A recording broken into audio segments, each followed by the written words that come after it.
So yeah, I was like, okay, I didn't know that I have to know that what I need to study.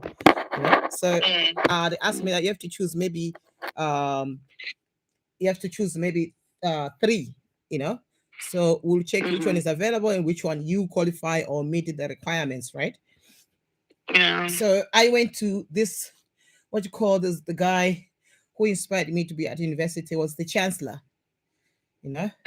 So the chancellor said, you talk too much. So you probably need to study communication, you know. So uh Yeah. he said communication, international relations, and the other one was law, Yes. you know. So I applied. It took a little bit longer. I was like, when every day I was just checking. They said they're gonna send me an SMS right after admitted or not admitted. Yeah. So and I think when you apply, most of the time you'll have like a student number. And I was like, oh, I'm a student now, without knowing that's just the number for whatever the case. Admission, registration. Yeah. For registration, yeah, yes. So after that, then I was like, every day I was checking. So it was taking blood long to get to get that approved. But then later on, I received the message you have been admitted. I was like, oh, okay. So now I have to go to class. So I went to university, guys. Where are my classes? They said, no, no, no. You still need to register. I'm like, what the heck? I still need to register? That's that's crazy. You know. So anyways, I'm still excited. I'm like, this things is taking long, right? Then so you see, the first satisfaction was for me to be at university, like as I said. And I wished, and then I saw my friends, that I was playing basketball with at university, that I want to be one of them and stuff like that. So after that, then we went for registration. I think it was after a couple of days or a couple of weeks, the registrations were open. Now the admissions were closed. You know, it was now a time for registration. So I went for registration, and there was like a long lines, you know. Then while I was there, I was hungry. I remember, and when I was hungry, I went to. I asked one of the guys to. I think it was a girl. I asked her that on the line on the queue. I said, please make sure that I get the line back when I get back. So I drove back home to go and eat. It was not far. So when I came back, I found that I can't remember what the person was wearing on the queue. Well, Yeah. So, anyways, I was busy asking people, right? So remember, this registration has got the people also that are first year or second year, third year. I didn't know that. I thought all of us are what? Actually, I thought everybody that was exactly. So I was asking one of the guys, I was somewhere here. And then one guy said, he was so rude to me. He said to me, actually, he became my friend afterwards. Actually, and he was actually took up a law. He said, Where were you? Where did you leave any person? Do you remember anything? I was like, Bruh, I was here. I was here. Where were you? So sit where you were. I said, no, where am I supposed to sit? Because people are moving. I can't remember the person that I left. And then he just let me what? He just made fun of that because I was talking and he wanted somebody to talk with, and he argued with me from the start, and later on we became friends. Then I registered, and I was like, "Oh my god, this is a successful look." I thought I'm gonna be satisfied. Okay, yes. So going back, Bill Gates you cannot be a scientist. Now look, um, just to fast track, we were in class and we were about 300 students, first years, like 300 in class. And I remember because the first year, first classes usually you are mixed, low students, whatever, because yeah, especially when you're doing what you call this low, I mean not low, when you're doing academic language, because everybody has to learn how to speak. You don't say like for example, they used to teach us like if you know that if you see somebody smelling, if you realize somebody or one of your friends is smelling, you don't say you are smelling or you're stinking. You have to speak properly. You have to, maybe you don't need to speak. You can give that person Colgate, or you can give that person deodorant. You can give that person something, just a sign of, instead of telling the person you're smelling.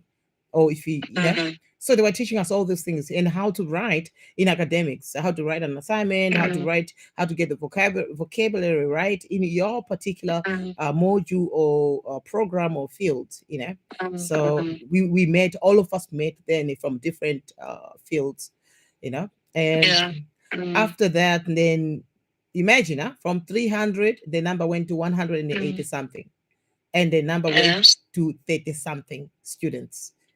Now, up until to our own class, we were about 30 something, I think, somewhere there. I'm not quite sure.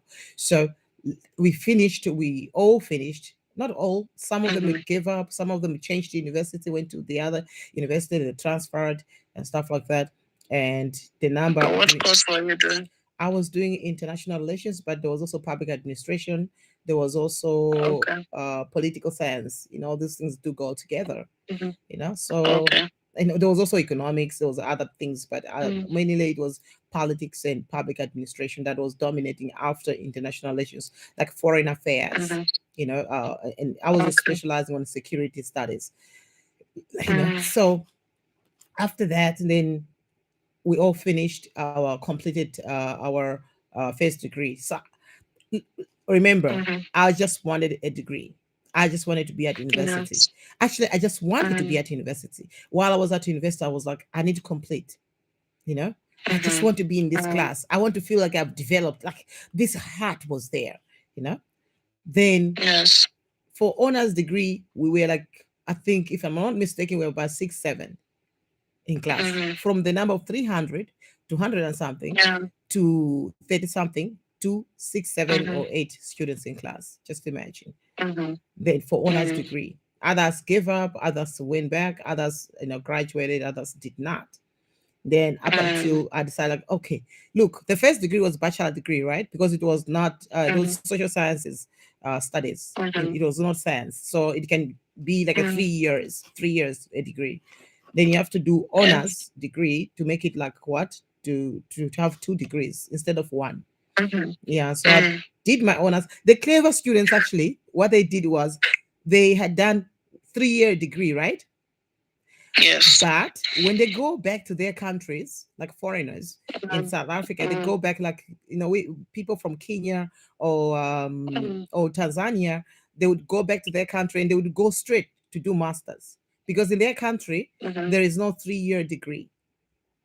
Yes. So in their country, they're assuming that these people, they have done 4-year degree. They don't know that these people have done only 3-year degree. So they skipped to honors. Yeah, they skipped honors degree straight for masters. I was like, wow, I should have done that, actually.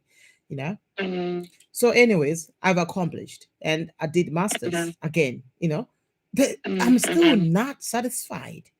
So as much as I learned, and the more I learned about, the more I was academic, the more I was pretty much not doing well in life.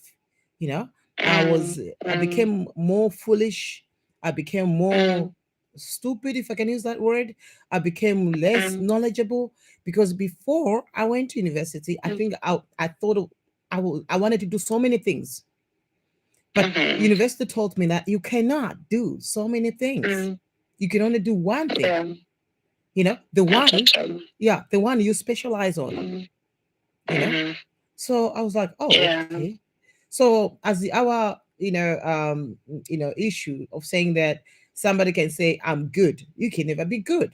Bill Gates has billions and billions of dollars, but he could not keep his relationship together. He could not keep it together. You could have asked these researchers, thousands and thousands of researchers across the world of Microsoft or Bill Gates, whatever, stuff like that. He could have asked them to help him to keep his relationship with Melinda Gates. You could have asked her, how do we, this is a problem. Let's look at it and let's get the findings, and let me use the findings from this, and then I can use that to keep my relationship with Melinda together. That's how things are supposed to be done. Professors, the scientists are not able to keep their relationship together, because there's no way, there's no solution to this world. America says that it's one of the country in the world that always can come with a solution to any country in the world. But instead, they have caused more problems in their own country, and they've caused many problems to many countries. They've put military bases all over the world, all over Africa, all over Caribbean countries, all over Asia. I think in Asia there are about 26 or 36 or 26 or 36, American military bases. Just for what?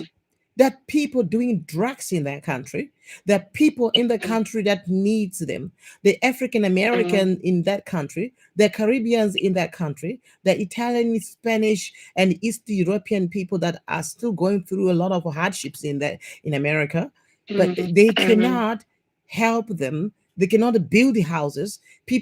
Have loans. People are educated. They cannot find jobs. Black people are marginalized in that country. They cannot get jobs because they have made these people to be white. They've made the Italians to be white. They've made Spanish to be white because the number of black people was increasing, you know. So they decided, like, okay, cool. So since we have a few white people, then we're gonna we're gonna make other people white, and that's it. That's what happened. So we cannot fix the world. America cannot fix the world. Cannot fix the world. It will never fix the world. They will never fix the world. Europeans will never fix Africa. They will never fix Caribbean. They have never tried to fix it. And these countries, these continents, these islands in Asia, in everywhere, Philippines, in all these countries, they cannot fix them. They only destroy them. So no one can be satisfied. America has never been satisfied. First, they wanted to be independent, American independent from British government. Now they thought that they're going to be satisfied by that time when they took that government from what? From the British. They thought they were going to be satisfied. They're still not satisfied. They still went to the civil war. They still took over other countries. They still created wars. They still killed the leaders from different parts of the world. What is the satisfaction? And what satisfaction does America get? It has never been satisfied from the independence, from the slaves owning status, from industrial revolution.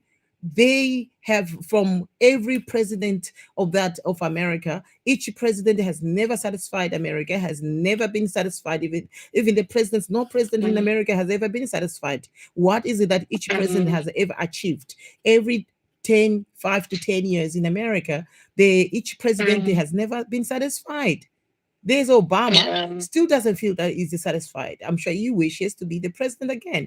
There's a George Bush. He does not feel like he's satisfied. Or anything he has done is to get oil from other countries just to get their companies going and just to become popular, prestige, pristine. So no one will ever be satisfied. I think China has its own ways of doing things, of saying, okay, we want to make sure we revive nationalism. We need people to love themselves. We need the people to love their country. We need the people to love their own nation, to love their own people. And I think China could be doing well. But everywhere, look at India. India could be most powerful country. But people are living in India and look at the two people that are working out with Google, Facebook, Google and Apple. All those guys are from what? The CEOs are from what? From India. The guy from Google is from India. The guy from Apple, I think he's from. I'm not sure, but I think it's from India too, from the village, Hyderabad. There, how come they cannot fix India? How come these people they only go to America to be satisfied? They have a green card. Now what? Can you help your village? Can you help your town? Can you help your India? Can you help your country? Can you be something? Can you do something? Nigerians are all over the world. Each president that goes to Nigeria become the president of Nigeria. He thinks he's going to be satisfied and he's going to be able to satisfy Nigerians.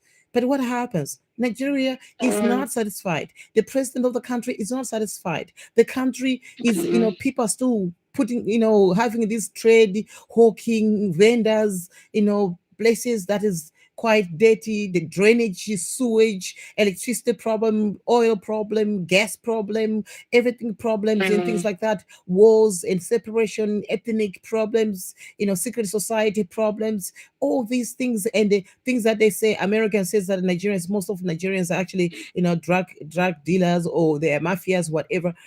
Can we say that is true? So that's what happens. Black people in Asia and in China that have been looked down upon because they are agents. The agents of European countries try to put things to pin things and to tell these people that they hate black people, hate black people, so that as a result, Chinese will not be investing in Africa.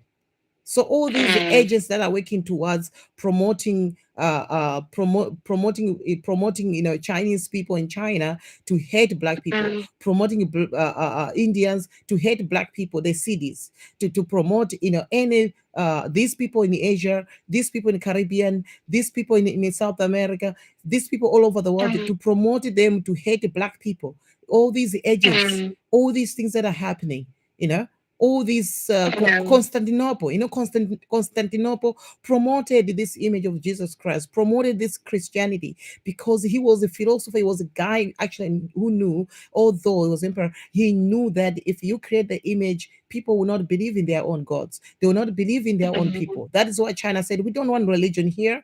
You need to love your family. You need to love your ancestors. You need to love your astrology. When were you born? What day were you born? How many elements do you have? In China, they have got 5 elements. So what are your elements? You should love and praise your elements. So these are the things that are happening. Who is satisfied? Because they do all these things to satisfy themselves. To say black magic, black magic. Let's call this black magic, black crimes, black what, dark matter. All these things is just to be satisfied. But are they satisfied? No. Instead, they're jealous of countries like China. They're jealous of them. So no one will ever be satisfied. Africa has 54 countries, and most of the countries can speak English. We have so many countries that can speak English, but people are only satisfied with the Europe. That English is in Europe. No, English is in Britain. In Britain, I think a few countries in Europe that speak English. But Africa has more countries that speak English. But when it comes to China, people say no. How come you're a black person? You're a brown person. Okay, they call us black, but you're a brown person. Okay, but why do you speak English? Because it's not your mother tongue. No, they're right. They are right. They are right. They are right. Why can't you speak your language? Why can't you be able to speak your language? Or why can't you love your people? So these are the issues. So you can never be satisfied. You can never be happy. You can never be good. You can fight and get there, but while you're there, you need more. You can get $100 today. You can get 100 shilling today, 100 rands today, 100 RMB today, but tomorrow you want 1,000. So you can never be satisfied. You can never be good. No one has ever been good, and no one is ever gonna be good. Even if you do research, it's not gonna work. Yeah, it's not gonna work. Life. Life. Okay. So I'm sorry. Yeah.